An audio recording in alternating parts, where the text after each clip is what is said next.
Ito ang bayang hitik sa kwento ng kasaysayan, mga kwento noong panahon pa ng Hapon at mga Amerikano. Naging sentro din ng bakbakan noong panahong pandaigdigan digmaan at naging sentro rin ng pananampalataya at kapayapaan.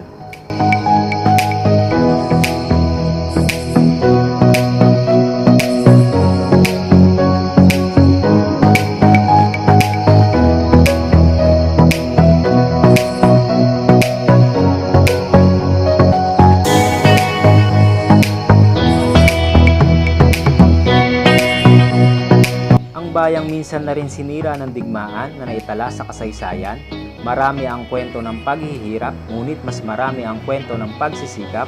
Kaya naman, ang bayang ito ay kita na ang pag-asenso at mahigit sa doble na ang pagbabago, at sa araw na ito ay atin itong papasyalan, lilibutin at kukumustahin.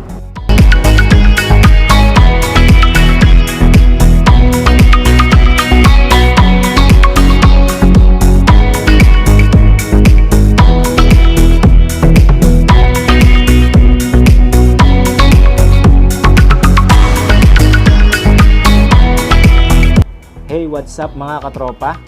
Ngayon ay pupunta tayo sa bayan ng Lingayen. Mula pa rin dito sa lalawigan ng Pangasinan, dito sa bayan ng mga Taren, ay magta-travel po tayo ng 1 oras para marating ang sentro ng Pangasinan, dito sa bayan ng Lingayen. Kaya samahan nyo akong libutin ang isa sa pinakamaunlad na bayan dito sa Silangang Pangasinan.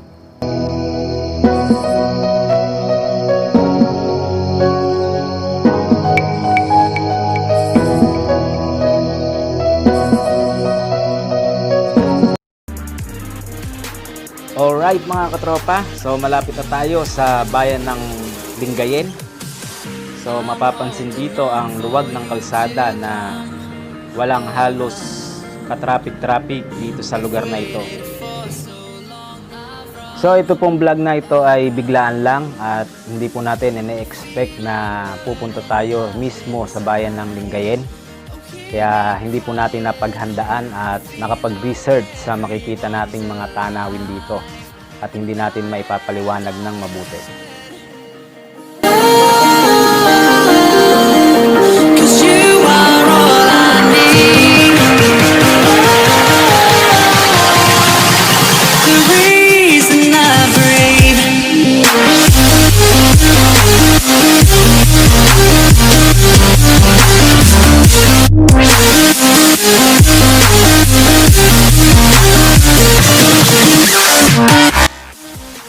Okay, mapapansin din ang magandang pagkakagawa ng tulay dito.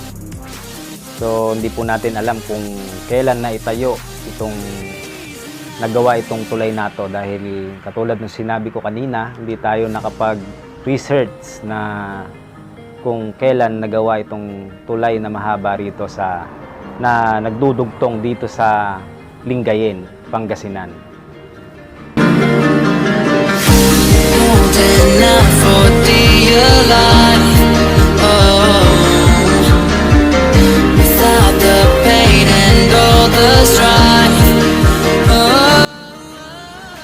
Alright mga katropa, at ngayong araw ay nandito na tayo ngayon sa Lingayen, sa lalawigan ng Pangasinan. Halina at samahan niyo po akong libutin ang mga magandang atraksyon dito sa bayan ng Lingayen.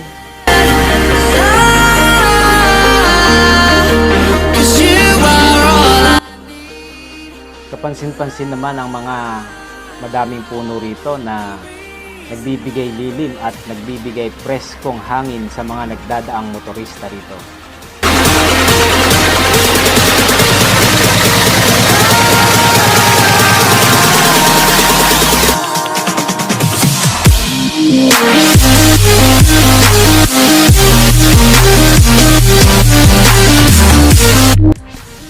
Sa unang araw ng aking pamamasyal ay aking unang pinuntahan ang sentro ng negosyo at ang pampublikong parke at ang mga antigong istruktura.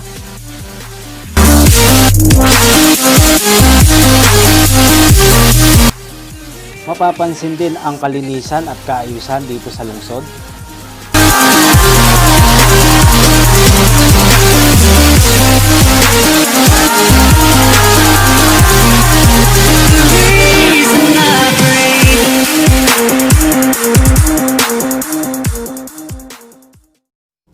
Halina at puntahan naman natin ang ilang sa mga pinagmamalaking atraksyon ng bayan ng Lingayen.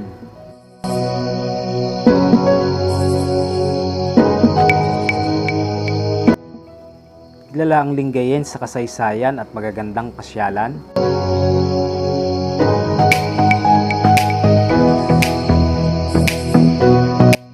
Kilala rin ito sa mga produkto nilang bagoong at pistang dayat. Ito rin ang sentro ng buong lalawigan ng Pangasinan.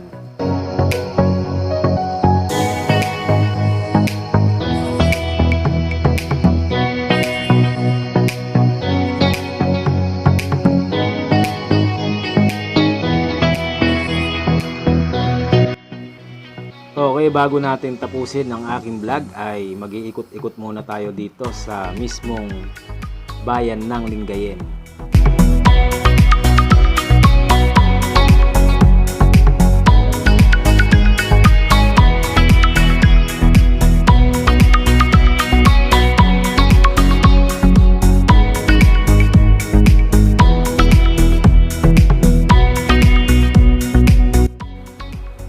Okay, bago natin makalimutan ang shoutout ay shoutout nga pala kay Jack na Crisostomo Miguel, kay Russell Jazz Morales, kay Shirley Bautista si vlog, kay Tonton Mark Anthony si vlog, kay Jello si vlog. Shoutout din nga pala kila Oliver Pasqua, kay John Allen Cabaya, salamat sa suka, kay Mark Dakusan, kay Tropa Sanderford. So ingat po kayo sa pag-area. Then kumusta po sa mga Sacred Heart Savings Cooperative? So, muntik pa nating nakalimutan si Adamson Aquino at kay Jude Claren Masa. So, ingat po palagi.